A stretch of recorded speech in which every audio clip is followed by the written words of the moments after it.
Здравейте хора, нещо ще ви каза как да си направите мапи и текстчер пак.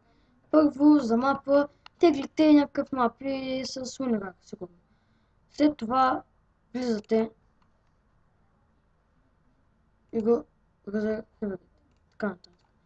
След това го копирате мапа, нали?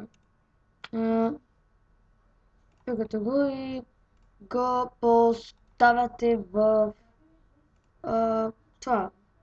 Влезете там в апа и го поставяте в Saves. Както виждате, аз съм го поставил сякаш. Така. Влезте направо, защото сега в Texture Packs.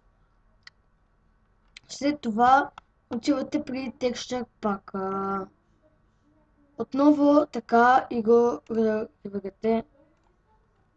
Аз не го регулирам, защото вече го имам.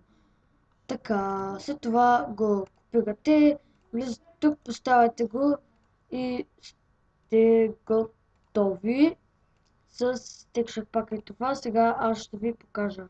Чакайте. И аз и сега се връщам. Добре хора, ето влязах в Minecraft, защото ми лагаше. Ето го и Texture Pack. Сега ще го сложа. Така. Бе.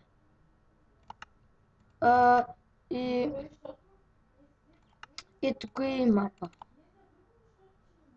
Ето, чакайте. Ето, ама... Бе, мислех, че съм Spotify. И... къде ме... Мръсенето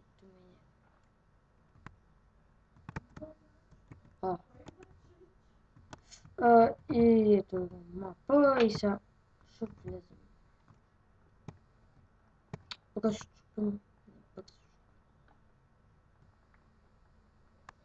и на път ще ги супим.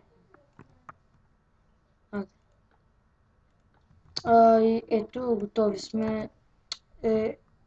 Това ще бъде за този епизод. Ако не ви стане, коментирайте и аз ще създам от начало клипа. И чао!